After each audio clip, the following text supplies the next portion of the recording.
Assalamualaikum warahmatullahi wabarakatuh. Waalaikumsalam warahmatullahi wabarakatuh. Bismillahirrahmanirrahim. Alhamdulillahi rabbil alamin. Wassalatu wassalamu ala ashrafil anbiya'i wal mursalin.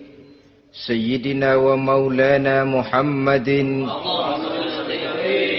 wa ala alihi wa ashabihil mujahidin at-tahirin. Amma ba'du, subhanaka la ilma lana illa ma 'allamtana innaka antal alimul hakim. La hawla wa la quwwata illa billahil aliyyil azim. Saudara-saudara kaum muslimin, terutama adik-adik para remaja dan pemuda yang saya cintai. Apabila seseorang akan membangun rumah, tentu saja dia akan mengadakan beberapa pilihan. Sejak dari memilih lokasi di mana rumah itu akan didirikan, sampai kepada menentukan bahan-bahan kualitas yang akan dipakainya, sampai kemudian kepada wujud dan bentuk rumah yang akan ditinggalinya. Demikianlah bahwa untuk membangun sebuah rumah yang hanya untuk menaungi kehidupan di dunia ini, kita mengadakan berbagai macam pilihan. Apalagi kalau kita akan membangun sebuah rumah tangga yang kita harapkan tidak hanya akan menaungi kehidupan di dunia ini, tidak hanya untuk kepentingan kita saja, tetapi juga untuk kepentingan anak cucu kita di belakang hari, termasuk sampai kepada hari akhirat nanti. Oleh karena itu, pada pertemuan kali ini, saya hanya ingin khusus berbicara kepada adik-adik remaja dan para pemuda, bagaimana sebaiknya memilih jodoh menurut ajaran agama Islam. Dalam Al-Quran, Allah subhanahu wa ta'ala menjelaskan, Zuyyina linnasi hubbus syahawati minan nisa. Bahwa manusia, apapun jenisnya, asal dia bernama manusia, dihiasi dengan perasaan cinta kepada perempuan. Jadi sejak dahulunya, secara fitrah, laki-laki senang kepada perempuan, sebagaimana perempuan pun senang kepada laki-laki. Dihiasi rasa cinta ini dalam kehidupan manusia. Dan oleh karena adanya rasa cinta, berkembanglah segala macam persoalan. Sehingga seorang ahli cinta pernah berkata, cinta adalah 5 huruf yang membuat persoalan tidak akan pernah selesai. 5 huruf yang membuat persoalan tidak akan pernah selesai-selesai. Tetapi dalam kehidupan sehari-hari sering kita saksikan bahwa cinta ini bisa mendorong, memberikan motivasi yang baik, dan cinta ini pun bisa juga memberikan dorongan yang tidak baik. Oleh karenanya, apabila cinta itu ibarat setetes embun yang jatuh di bumi yang subur, akan tumbuhlah di atasnya aneka ragam bunga-bungaan yang harum semerbak, indah, mewangi, sedap dipandang orang, menebarkan rasa aman, damai, sentosa, dan begitu selanjutnya. Tapi jika cinta itu jatuh di hati yang gersang dan tandus, tidak ada yang akan dapat tumbuh di sana selain sirih memanjat batu, kuning daunnya, lemah gagangnya. Maka cinta yang semacam itu tidak akan memberikan dorongan positif kepada seseorang di dalam kehidupannya. Maka lebih dahulu kita akan membicarakan cinta dalam artian yang positif ini, untuk nanti sampai kepada perempuan yang bagaimana yang harus kita cintai, atau laki-laki yang bagaimana yang harus dicintai oleh seorang perempuan. Saudara hadirin yang saya hormati, cinta dalam artian yang positif, pertama, dia selalu mendatangkan keindahan. Yang kedua, cinta itu memberikan energi atau semangat untuk berjuang. Dan yang ketiga, cinta itu selalu membawa resiko dalam bentuk pengorbanan. Maka cinta yang positif pertama melahirkan keindahan. Disinilah orang memerlukan filter atau saringan. Sebab keindahan yang didasarkan karena cinta itu merupakan satu keindahan yang relatif saja. Boleh jadi karena indah orang jadi cinta, boleh juga jadi karena cinta segala sesuatu terasa jadi indah. Namun bagaimanapun juga, kalau hati sudah diliputi oleh rasa cinta, segalanya akan terasa menjadi indah. Cinta itu adalah keindahan. Yang kedua, cinta itu energi, melahirkan dorongan dan semangat. Yang lemah bisa menjadi kuat, yang takut bisa menjadi berani, yang jauh jadi terasa dekat. Itu semua karena dorongan cinta. Dan dari energi ini lahirlah yang ketiga, bahwa cinta adalah pengorbanan. Sehingga orang berkata, berani bercinta artinya harus berani berkorban. Takut berkorban, jangan bercinta. Kalau cinta ini kita salurkan kepada nilai-nilai agama umpamanya, yang pertama, cinta mendatangkan keindahan. Kita cinta kepada agama, maka apapun yang diperintahkan oleh agama akan terasa menjadi indah. Solat akan terasa menjadi indah. Puasa terasa menjadi indah. Zakat terasa menjadi indah. Jihad pun akan terasa menjadi indah. Persis kalau kita cinta kepada seorang gadis. Jika kita cinta kepada seorang gadis, apanya saja akan kelihatan menjadi indah. Jalannya terasa indah, lenggang-lenggoknya terasa indah, suaranya merdu padahal cemprengnya bukan main. Seluruhnya akan mendatangkan keindahan karena dasarnya sudah cinta. Cinta membawa kepada keindahan. Yang kedua, cinta itu melahirkan energi. Orang yang cinta kepada agama akan lahir tenaga dan semangatnya melaksanakan ibadah, melaksanakan puasa, melaksanakan zakat, melaksanakan solat, melaksanakan haji, bahkan melaksanakan jihad sekalipun. Cinta selamanya menimbulkan energi dan semangat. Sama saja dengan kita apabila jatuh cinta kepada seorang gadis, walaupun rumahnya jauh, katanya, gunung pun akan kudaki, lautan pun kuseberangi. Untuk apa itu? Untuk menemui apa yang kita cintai. Cinta selamanya melahirkan energi. Capek tidak terasa, lelah tidak terasa, semuanya tertutup oleh keindahan yang bernama cinta. Lalu yang ketiga, cinta membawa pengorbanan. Apabila kita cinta kepada agama, maka pengorbanan terhadap apapun yang diminta oleh agama, baik itu pengorbanan waktu, tenaga, pikiran, harta, bahkan pengorbanan nyawa sekalipun, kita tidak akan berat melaksanakannya karena cinta kita kepada agama yang kita anut ini. Demikian juga cinta kita kepada seorang perempuan akan membuat kita rela berkorban. Apapun yang dia minta, jangankan kita tidak mampu, jangankan kita mampu, kita tidak mampu sekalipun, kita masih berusaha untuk mampu guna memenuhi tuntutan si buah hati belahan jantung.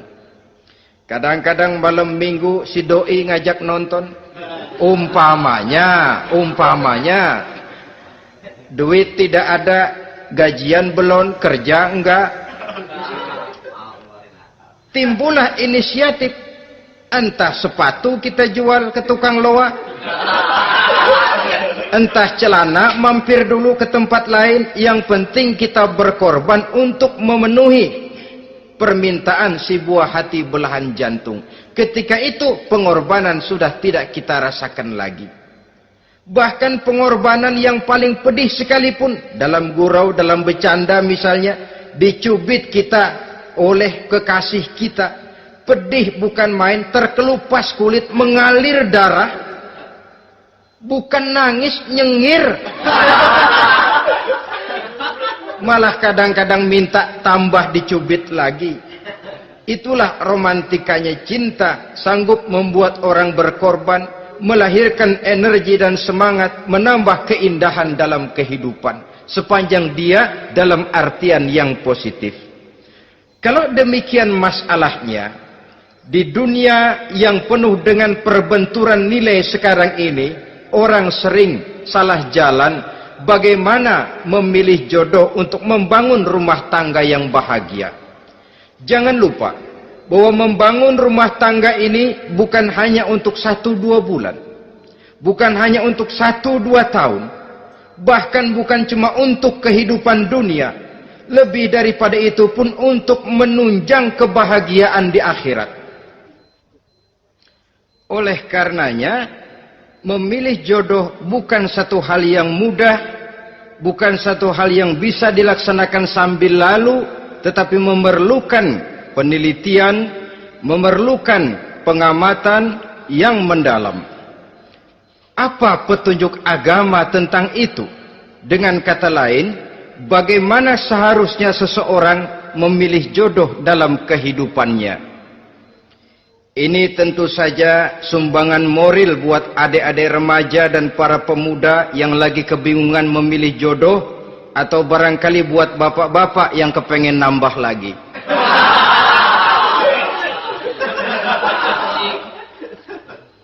Mohon maaf kepada ibu-ibu, saya tidak menganjurkan, cuma ngajarin.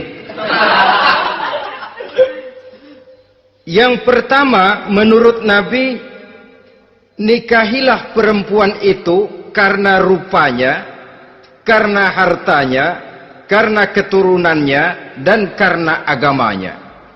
Ada 4 motif utama di sini. Pertama, memilih jodoh, lihatlah rupanya. Lagian siapa yang kepengen dapat jodoh rupanya nggak karu-karuan? Cari rupa yang cantik, indah, dan menawan. Namun jangan lupa, saya katakan di zaman di mana sering terjadi benturan nilai seperti sekarang ini, orang sulit untuk mendapatkan keaslian. Di mana teknologi sudah sedemikian canggih, di mana ilmu kedokteran sudah sedemikian maju, maka berbagai macam rupa bisa dibentuk dengan apa yang dinamakan operasi plastik misalnya.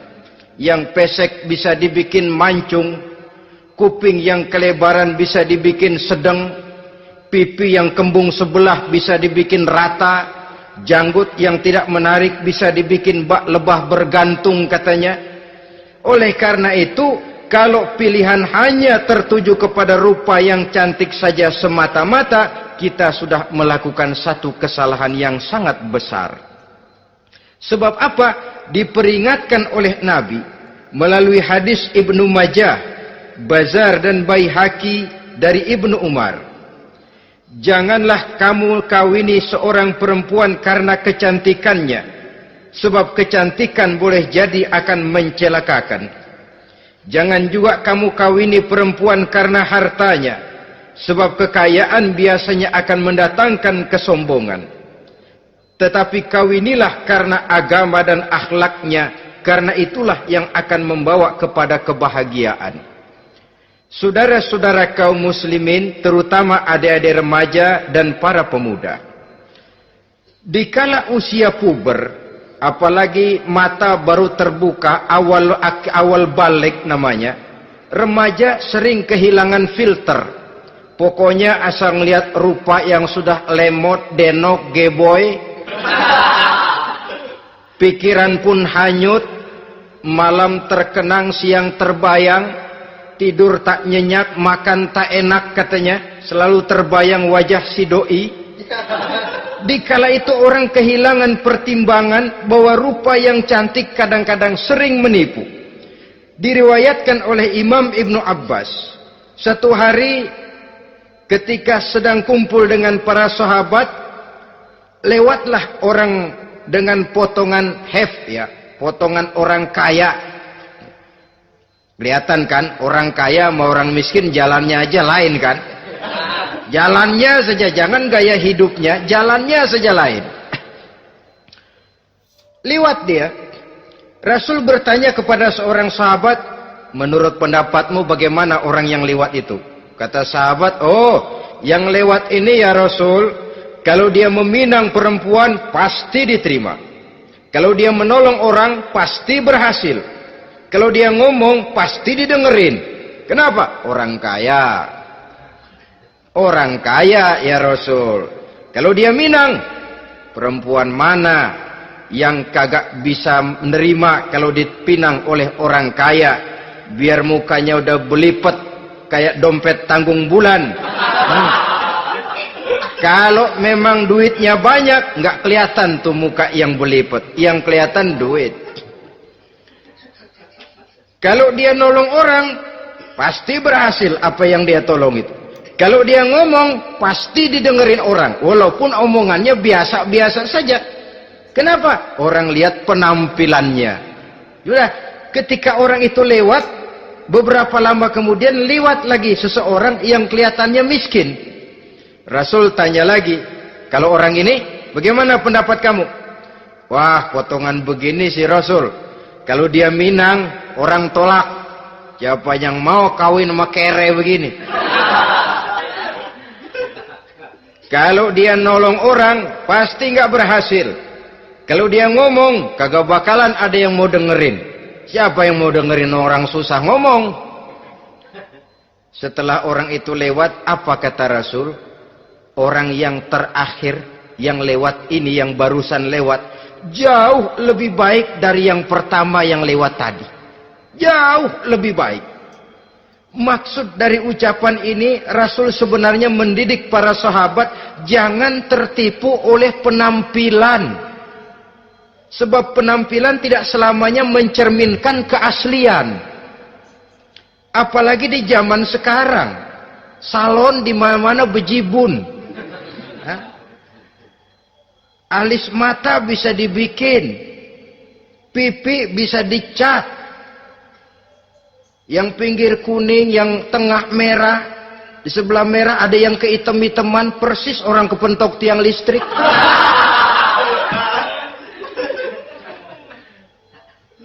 Kecantikan yang artifisial, kecantikan yang bukan alami. Karena itu silakan saja cari yang cantik, tapi jangan terpaku sampai di situ. Sebab kecantikan di samping dia mudah berubah oleh pergeseran masa dan pertukaran waktu, ternyata penampilan tidak selamanya mencerminkan keaslian. Lain hari seorang sahabat pernah mengadu, "Ya Rasul, ada apa? Inna imra'ati la turaddu yadul lamis." Ya Rasul, istri saya tidak pernah menolak tangan orang laki yang menjamahnya, mengajak salaman kepadanya. Apa jawab Rasul? Ceraiin aja.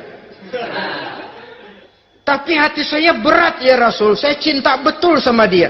Ya kalau hatimu berat, jaga dia baik-baik. Nah, dari riwayat ringkas ini kita ambil satu perbandingan. Memang punya istri berwajah cantik itu kadang-kadang si malakama kalau imannya tidak kuat. Si malakama. Kita diemin aja, binal, makan hati, nggak aman, nggak tentram. Jangan-jangan saya berangkat ke kantor, dia ngompreng. Buah si malakama, seperti orang tadi, ya Rasul. Istri saya kelihatannya sebenarnya tidak negatif maksudnya ini, cuma bersalaman, tapi terlalu ngobrol. La turaddu yadul lamis, tidak pernah menolak orang yang ngajak salaman. Ya sekedar salaman. Tapi kan awalnya dari salaman. Kalau sudah salaman kan strum bisa ngederdet dari tangan situ. Kata Rasul sederhana saja. Ya kalau memang begitu ceraiin. Saya nggak kuat Rasul. Saya cinta betul sama dia. Kalau kau tak kuat berpisah dengan dia, jagalah dia baik-baik. Ajar, didik, tanamkan rasa keagamaan di dalam hatinya. Saudara-saudara kaum muslimin, jadi rupa yang cantik tanpa didasari oleh nilai-nilai agama akan membuat seorang suami di rumah tangganya seperti si malakama. Seperti berhadapan dengan buah si malakama kalau tidak diiringi dengan nilai-nilai moral yang luhur dan bekal agama yang tangguh. akan pergi jauh dari rumah rasanya tidak aman, sedangkan di rumah saja siapa yang akan mencari nafkah, dan begitu selanjutnya. Orang tadi jelas berhadapan dengan buah si malakama, didiamkan, makan hati.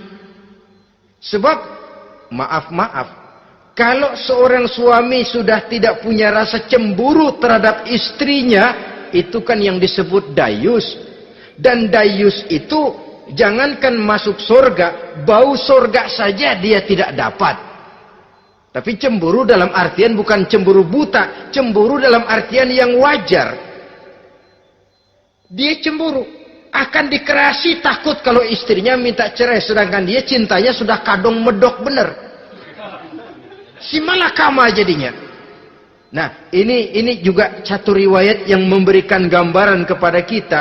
Pilihan, silakan cari rupa yang cantik saja. Cari yang cantik.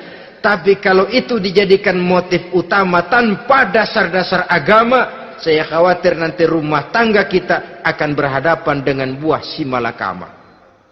Jadi adik-adik remaja, usaha, ikhtiar, cari yang cantik, yang kira-kira nggak membosenin, supaya kita betah tinggal di rumah, supaya kita merasa ada tempat berbagi rasa, ada tempat kita bernaung. Sebab kalau nyari bini sebini-bininya mah, ya jodoh di tangan Tuhan, kagak usah nyari juga ntar datang diri, umpamanya. Iya, kalau yang datang peot. Orang harus berusaha, walaupun pada akhirnya jodoh toh memang ditentukan Allah. Kan 3 hal yang kita tidak bisa menentukan itu katanya. Maut, rezeki, jodoh. Itu yang masuk mysterious problem.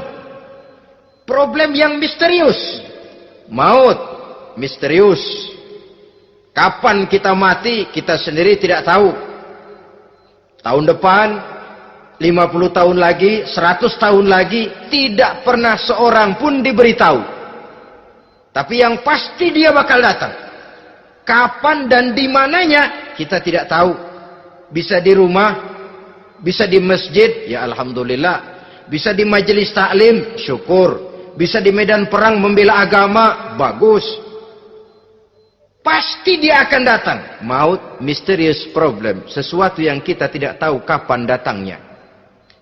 Rezeki, gitu juga. Sehingga orang sering bilang, rezeki katanya kayak bayangan. Kita uber-uber, dia lari. Kita diam, dia mah diam. Setengah mati kita uber-uber. Emang ukuran segitu, segitu aja. Begitu kita nggak ngapa-ngapain, datang yang bawain rezeki. Namanya rezeki itu mysterious problem. Kadang-kadang ngobek, sungsang, sumbul, udah segala tanah orang kita ukur-ukurin. Udah segala ngomong sudah nggak ada yang loh, tuh sudah buta.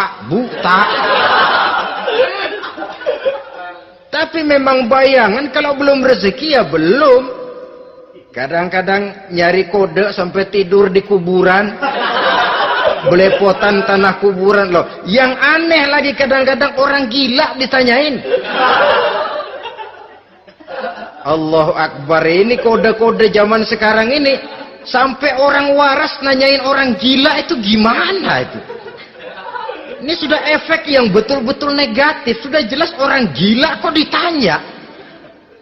Apa kira-kira yang nanya nggak lebih gila dari yang gila itu?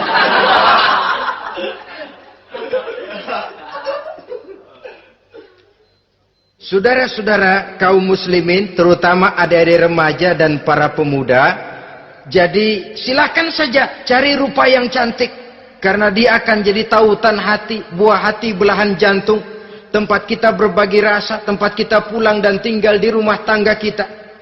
Tapi hendaknya kecantikan rupa itu diiringi juga dengan kecantikan budi.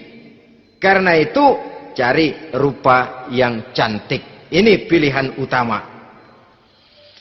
Yang kedua, kata Nabi, harta, cari yang kaya. Tetapi jangan lupa, jangan dijadikan pilihan utama. Karena kekayaan sering mendatangkan kesombongan.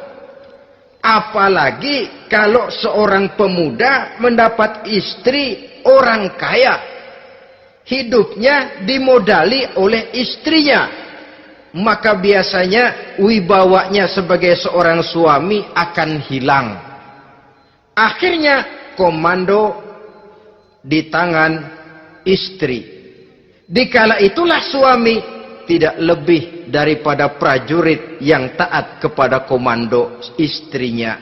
Padahal menurut konsep Quran, ar-rijalu qawwamuna 'alan nisa, laki-laki diciptakan sebagai pembimbing bagi perempuan. Kalau nanti suatu saat terjadi benturan, sedangkan modal diberikan oleh istri, terjadilah pengungkitan. Kata istrinya apa? Lu jangan bertingkah, lu kan kawin sama gue, modal lu kolor doang.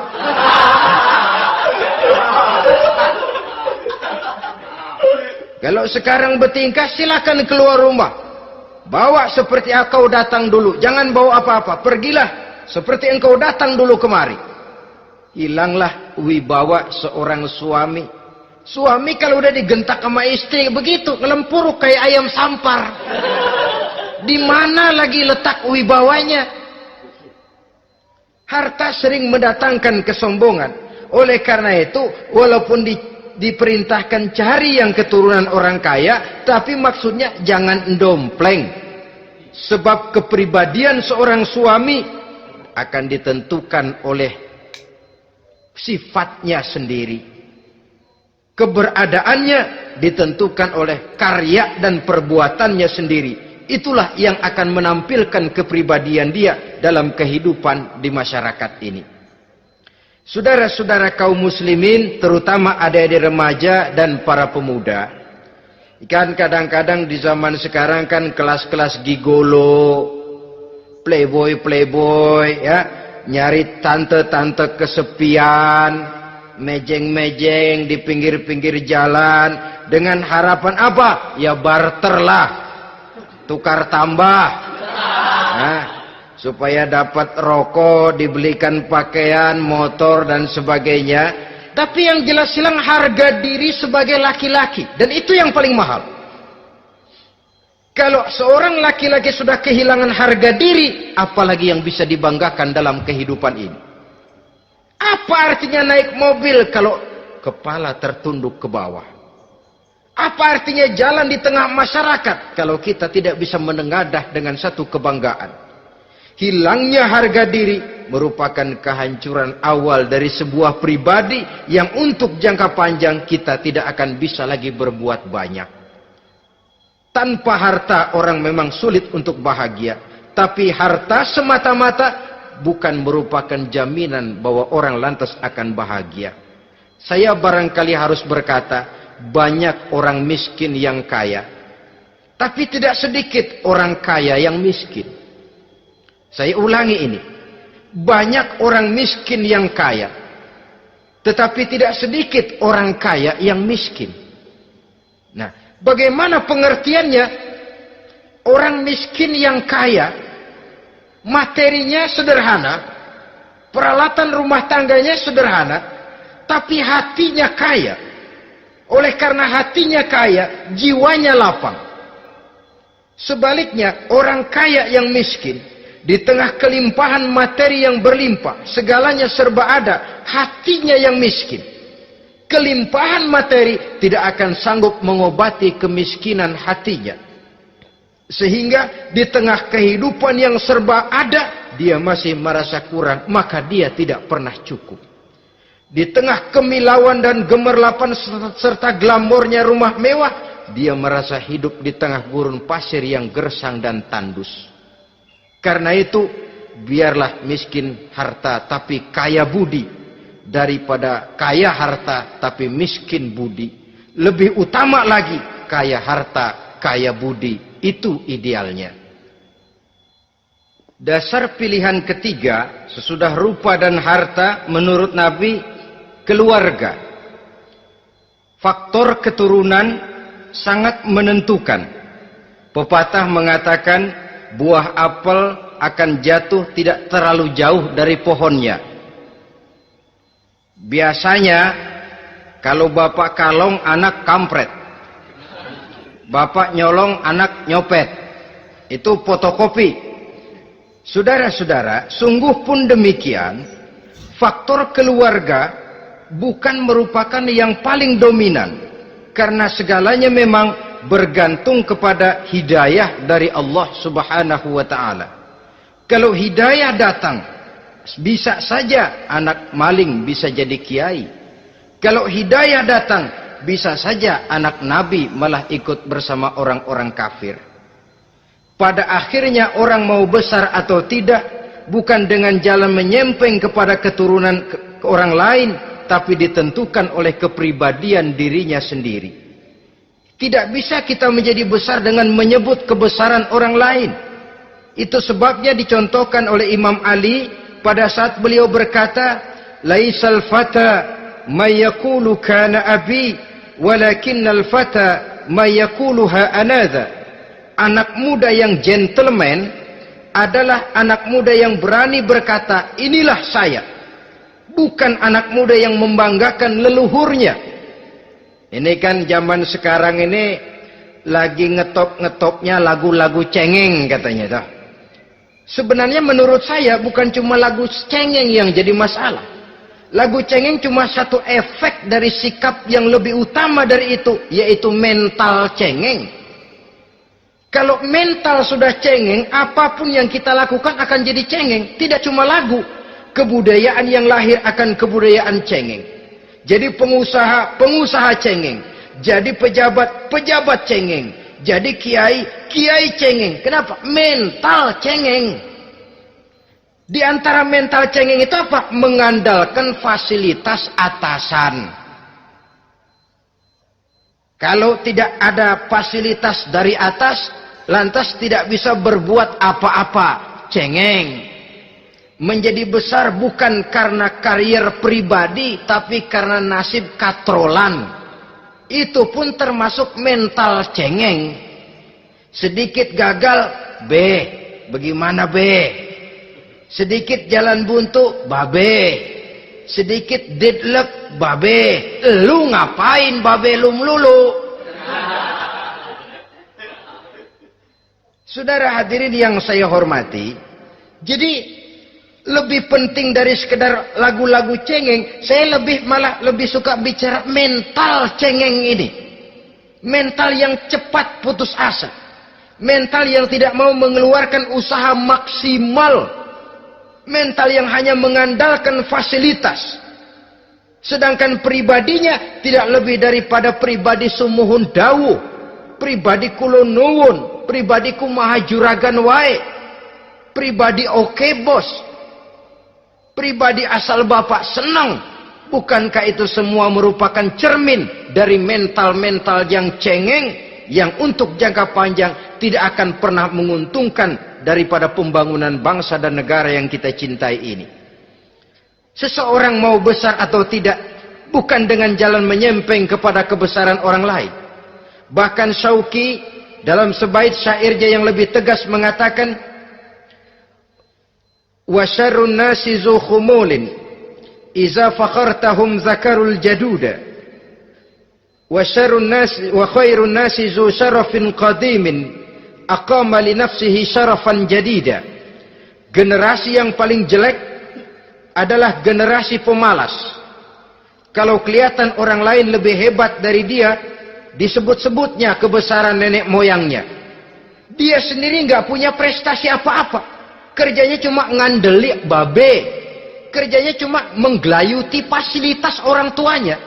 Tanpa itu, dia tidak akan punya nilai dan harga sama sekali. Ini generasi paling jelek. Kalau orang lain kelihatan lebih hebat, dia sebut nenek moyangnya. Lo sih belum apa-apa lo, baru kopral lo. Engkong gua no, Komandan Hansip. Engkongnya yang disebutin. Dia sendiri tidak punya prestasi apa-apa. Jadi silahkan saja cari gadis dari keturunan keluarga yang baik-baik. Tapi jangan jadikan tendensi utama, jangan dengan niat untuk menyempeng kepada kebesarannya.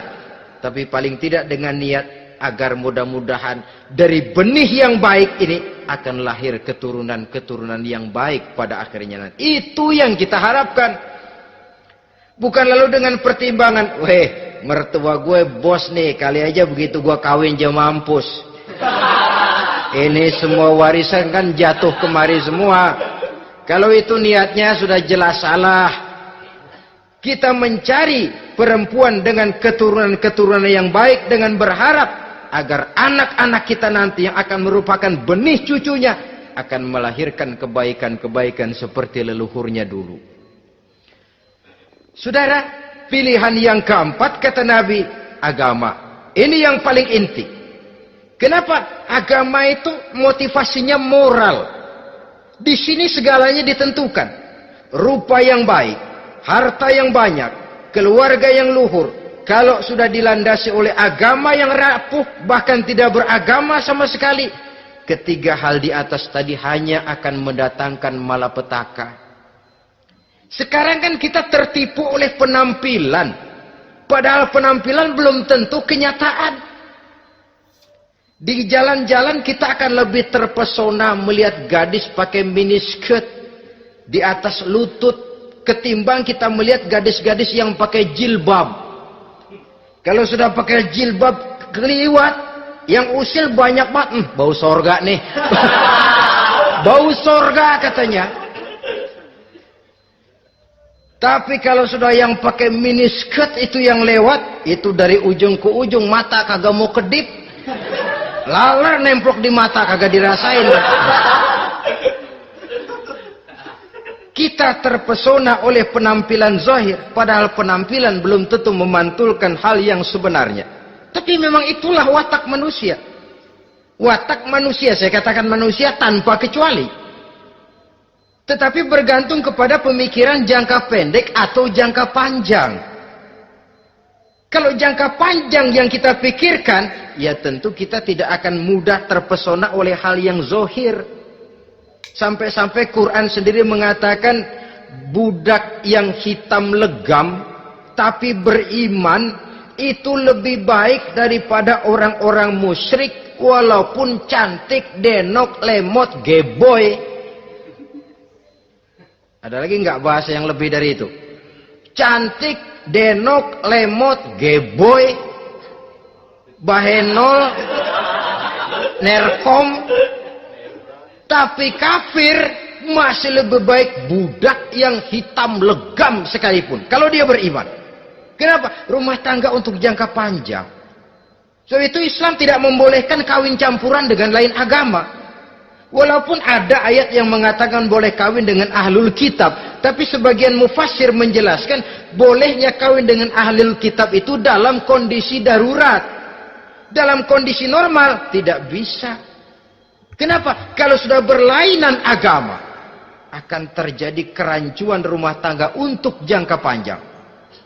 Bagaimana membina dalam keharmonisan di rumah tangga?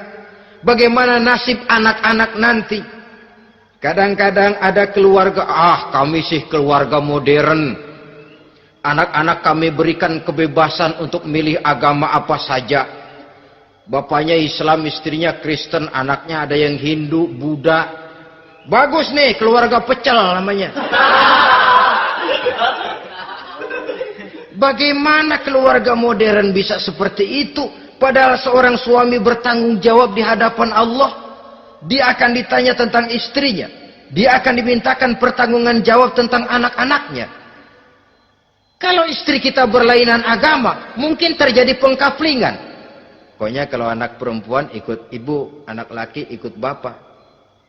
Administrasi dunia bisa begitu. Tapi akhirat, pertanggungan jawab di hadapan Allah.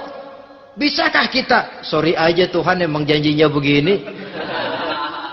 Saudara hadirin yang saya hormati, oleh karena itu budak legam hitam kalau beriman masih lebih baik daripada orang-orang yang tidak beriman walaupun cantik dan mempesona. Kenapa? Ini faktor agama. Ya buat 1-2 bulan bisa terwujud rumah tangga yang tentram. 2-3 tahun mungkin masih bisa bertahan, tapi sampai kapan? Sampai kapan itu akan terwujud? Pada akhirnya akan muncullah dilema yang akan sulit buat diatasi. Oleh karenanya motif agama dijadikan stres oleh Nabi. Fasfar bizatiddin taribat yadak. Pilih agama sebagai titik sentral, sebagai pilihan utama. Kalau agamanya kuat, walaupun rupanya sederhana, tapi karena nilai agamanya kuat, dia bisa menyenangkan hati suaminya. Dia bersolek untuk kepentingan suaminya. Dia taat kepada suaminya. Harta, dia anak orang kaya untuk membantu perjuangan suaminya. Tapi kalau tidak ada modal agama, rupa yang cantik bisa menyengsarakan suami. Apalagi kalau suami kere. Istrinya sudah cantik, kaya ataupun tidak kaya kadang-kadang. Udah, suaminya suruh ngempuk di rumah bininya yang kerja. Ya kalau kerja mendingan kalau dikerjain itu.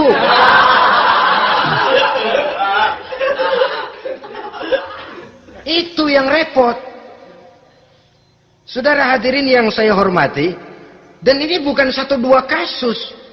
Alangkah malangnya kalau sudah terkena hal seperti itu. Akhirnya seperti pengaduan sahabat kepada Rasul tadi. Mau diceraiin, cinta saya udah medok benar Rasul. Enggak diceraiin, hati saya ngebet, pegel. Si malakama akhirnya. Jadi oleh karenanya agama. Kalau dia cantik, walaupun miskin, agamanya kuat, dia bisa memelihara kehormatan diri. Dia kaya, agamanya kuat, hartanya disalurkan di jalan Allah. Karena itu, agama jadikan pilihan utama. Dan ukuran agama itu bukan cuma jilbab loh. Ya kadang-kadang ada juga yang jilbabnya nggak pernah lepas, tapi kadang-kadang akhlaknya lebih binal dari yang kribo. Ada, cuma sekedar kamuflase saja, itu pun penampilan. Sekedar penampilan saja. Cuma dari segi aurat ya memang lebih baik dan lebih utama. Dan saya kira lebih mengundang penasaran toh. Duren kalau udah dibuka kan kelihatan isinya. Emang udah begitu. Udah. Tapi kalau masih rapat, itu yang rasanya kita pengen buka. Timbul tantangan. Gue pengen tahu isinya. Rasanya juga begitu. Sama saja dengan baju. Kalau dibungkus rapat di plastik, ditaruh di etalase, adanya di toko mau serba ada, tahu kita barang mahal nih. Biar punya duit, kita mau nawar ragu-ragu, takut nggak cukup. Tapi kalau barang sudah dibuka di jalanan, diobral di pinggir jalan, murahan, 1.003 masih dicampur odol. Yang begitu sih biar nggak punya duit, kita berani banget tanya, nawar, megang lagi nyemek. Berat duit nih bang. Kenapa? Barang sudah terbuka.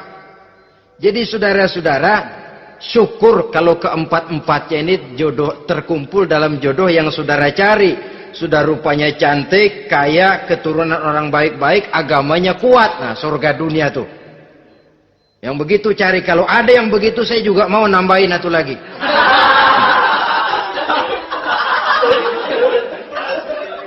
Tapi yang kumpul keempat-empatnya ini terus terang saja langka. Makhluk langka ini. Kadang-kadang cantik, kaya, keluarganya hebat, agamanya nol, akhlaknya kayak setan. Tapi yang paling celaka kalau empat-empatnya kagak ada. Rupanya jelek. Melarat. Bapaknya biang maling. Kagak beragama lagi. Apanya yang mau dipilih? Mampus saja mendingan. Sudah nggak ada pilihan sama sekali tuh. Sudah nggak ada pilihan sama sekali. Saudara hadirin yang saya hormati, terutama adik-adik remaja. Nah, lalu apa motivasi agama dalam pembinaan ini apa? Agama ini kan memberikan contoh bahwa perempuan yang baik itu, yang kita ingin jadikan dia sebagai ideal dalam pencarian jodoh, tandanya 3. Iza ra'aitaha sarratka, kata Nabi. Kalau dipandang, dia bisa menggembirakan kamu. Kan ini yang penting buat seorang suami. Kalau saudara nanti jadi suami, punya istri yang jadi partner setia mendampingi suaminya. Kalau dilihat nggak bosenin. Kenapa? Dia berdandan untuk nyenangin hati suaminya.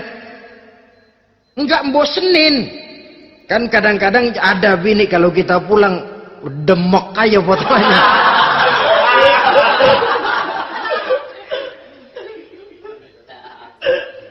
Ini yang bikin suami nggak betah di rumah ini kan yang begini.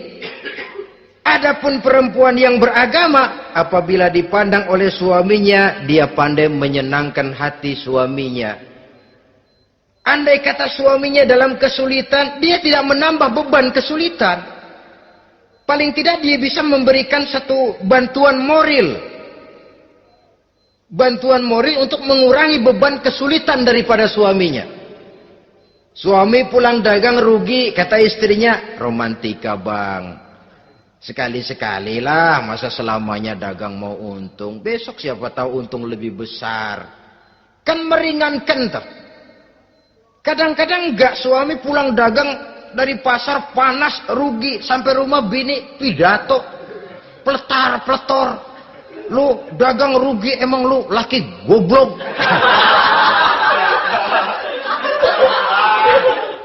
Sudahlah di pasar rugi, di rumah digoblok-goblokin. Ini nanti kena penyakit broken home yang begini ini. Padahal kesuksesan di kantor, kesuksesan di pasar, kesuksesan di medan tugas selalu dimulai dari kesuksesan dan ketenangan dari rumah tangga. Dia berhias untuk kepentingan suaminya, tidak terlalu berlebihan, dan suaminya pun pandai menghargai istrinya dengan kata-kata yang menimbulkan gairah dan semangat. Melihat istrinya bersorak, kamu makin cantik saja.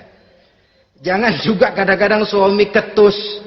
Ngelihat daksu pulang kantor, lihat suaminya, istrinya dandan rapi, tumben lu mau bekasin apa? Mau bekasin katanya.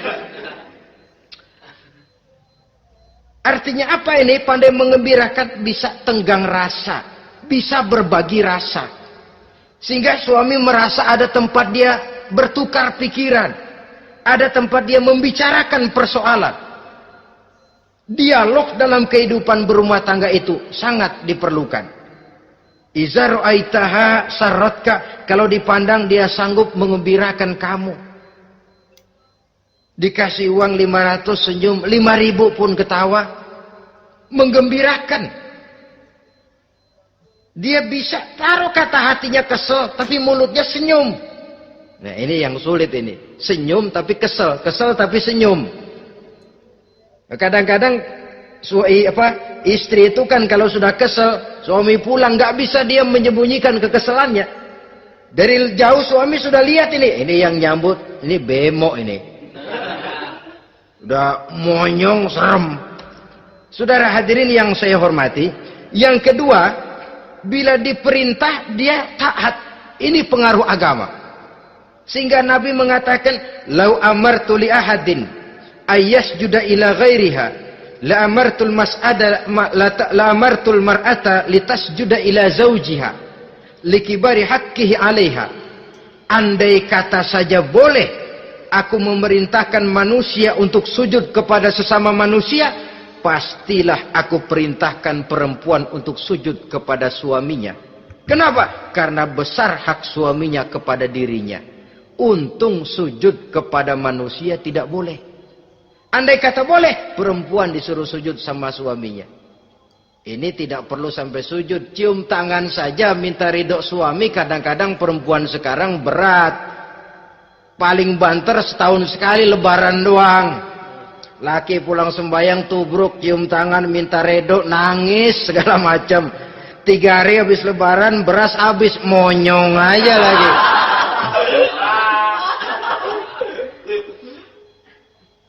Saudara hadirin yang saya hormati, yang ketiga, akibat pengaruh agama, dia sanggup memelihara kehormatan diri dan sanggup menjaga harta suaminya. Memelihara kehormatan diri baik pada saat suaminya di rumah atau pada saat suaminya tidak ada di rumah. Satu riwayat, Seorang sahabat akan pergi perang jihad di fi sabilillah. Ketika mau berangkat dia bilang kepada istrinya, saya mau berangkat perang. Kalau saya belum pulang kamu jangan keluar rumah. Baik bang. Pergi istrinya, pergi suaminya jihad. 1 minggu, 2 minggu berlalu, belum juga pulang. Satu hari datang utusan dari rumah orang tua si istri ini. Assalamualaikum bu. Waalaikumsalam. Ada apa? Ada berita kurang enak bu. Orang tua ibu sakit parah. Mohon tolong ditengokin. Apa kata si istri? Maaf saja, suami saya belum pulang dari medan perang. Saya belum dapat izin keluar rumah kalau dia belum pulang. Tolong sampaikan maaf saya kepada orang tuanya. Pulanglah utusan tadi. Besok balik lagi. Bu, ada apa? Udah Senin Kemis. Napasnya sudah sampai tenggorokan. Tolong tengokin buat terakhir kalinya bu. Suami saya belum pulang. Dia pesan kalau dia belum pulang saya jangan keluar rumah. Saya nggak bisa tengokin orang tua saya. Salam maaf saja. Pulang utusan itu. Besok balik lagi. Bagaimana? Sudah meninggal bu. Mau dikubur. Tengokinlah buat terakhir kalinya. Suami saya belum pulang. Saya belum berani keluar rumah kalau suami saya belum pulang. Itu janji saya sama suami saya. Pulanglah utusan ini ngadu kepada Rasulullah sallallahu alaihi wasallam. Ya Rasul, ini perempuan kelewatan benar. Dari orang tuanya sakit sampai sekarat, sampai mati, sampai dikuburin dia nggak nengokin. Memangnya kenapa? Suaminya katanya pergi jihad dan suaminya tidak mengizinkan dia keluar rumah kalau si suami belum pulang. Apa jawab Rasul? Marahkah beliau? Tidak, beliau senyum. Apa katanya? Dosa orang tua yang meninggal ini telah diampuni oleh Allah karena dia punya anak perempuan yang begitu taat kepada suaminya. Allahu Akbar. Dosa orang tua yang sudah meninggal itu diampuni oleh Allah karena dia punya anak perempuan yang begitu taat kepada suaminya. Ketaatannya kepada suaminya menyebabkan dosa orang tuanya diampuni oleh Allah Subhanahu wa taala. Suami pergi jihad, orang tua sakit keras, tidak berani dia keluar rumah. Itu tandanya bisa menjaga kehormatan diri. Kalaupun satu saat suaminya manggil, bu, tolong ambilin uang di dompet. Dompetnya dibawa, bang, ambil saja sendirilah, nanti salah ambil lagi saya. Kadang-kadang enggak, suaminya pergi mandi, dompet berantakan. Saudara hadirin yang saya hormati, ini motivasi agama. Jadi kecantikan zahir yang diimbangi dengan kecantikan batin oleh karena pengaruh agama tadi. Kalau sudah kemari, orang tidak perlu mikir-mikir operasi plastik, bikin yang pesek jadi mancung supaya orang tertarik. Bikin belakang yang kurus jadi menarik. Tidak. Orang tidak perlu lagi pakai susuk-susukan. Dipasang di bibir supaya kalau senyum orang gempor. Supaya kalau ngomong orang percaya. Dipakai di kuping supaya macam-macam. Tidak perlu lagi. Pakai jompa-jampe, pelet-peletan. Supaya kalau diludahin orang ngikut. Nggak perlu lagi. Kenapa? Cinta itu nature. Sesuatu yang alamiah, yang tidak bisa dipaksakan. Dia kudrati, karunia dari Allah. Tidak bisa cinta dipaksakan. Kalaupun bisa, dengan ilmu pelet, oh saudara bisa membuat orang jatuh cinta. Ya 2-3 hari, 4-50 hari. Kesananya, apa yang akan terjadi? Kelanggengan tidak akan pernah terwujudkan. Kenapa? Keterpaksaan yang akan timbul. Dalam kondisi semacam itu, rumah tangga tidak akan mengalami ketenangan dan ketentraman. Jadi biarkan cinta berjalan secara alamiah, karena dia memang alamiah.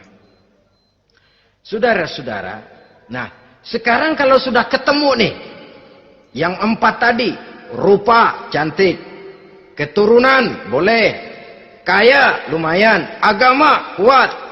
Apa yang harus kita cari? Apa yang harus kita lakukan? Apa pakai pepatah anak sekarang? Aku lihat aku pikat, aku dapat, aku sikat, aku minggat. Bangsat.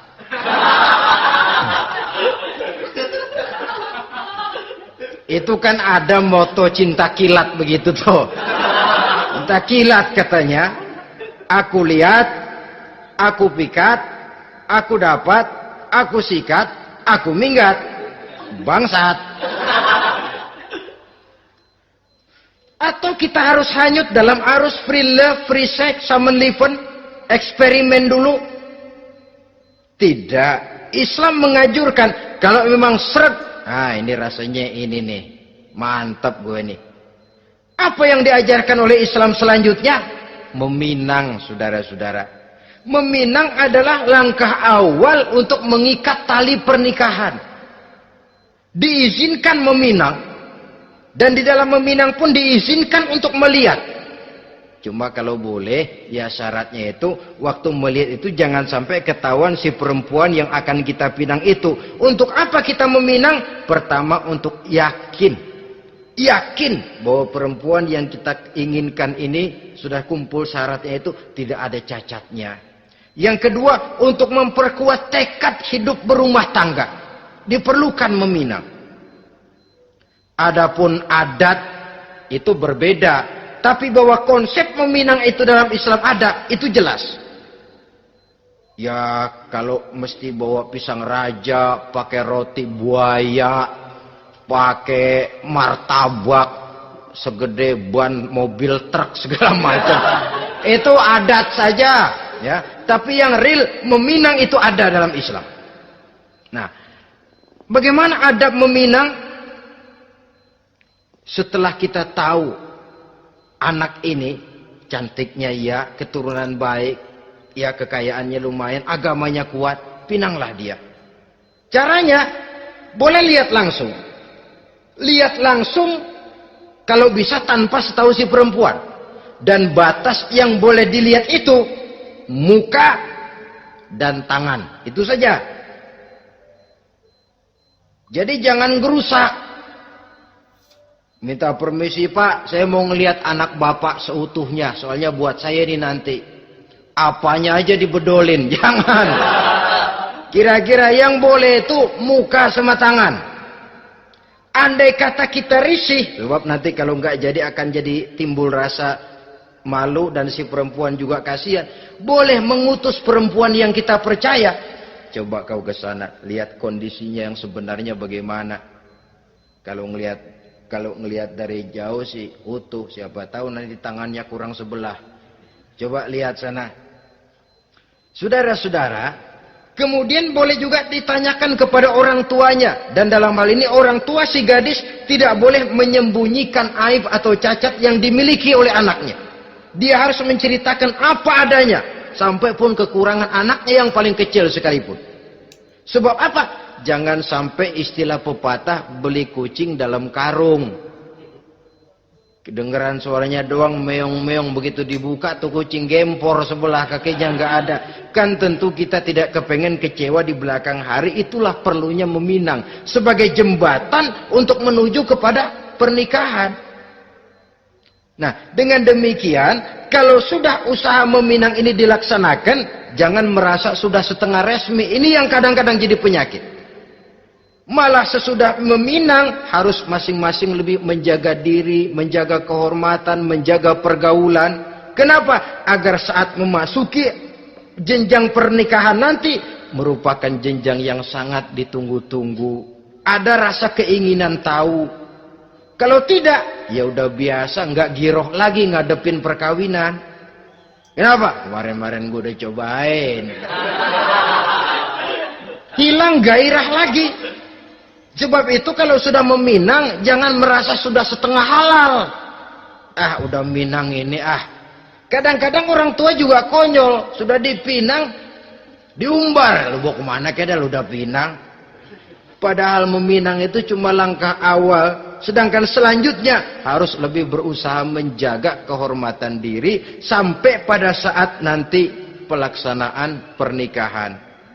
Nah, saudara-saudara, terutama adik-adik remaja dan para pemuda, walaupun agak sekilas memang karena terbatasnya waktu pada pertemuan ini, mudah-mudahan bisa memberikan gambaran yang sepintas tentang bagaimana sebaiknya kita memilih jodoh di dalam membina rumah tangga yang bahagia. Semoga ada manfaatnya. Terima kasih atas segala perhatian. Mohon maaf atas segala kekurangan. Usikum wa nafsi bitaqwallah. Wassalamualaikum warahmatullahi wabarakatuh. Waalaikumsalam.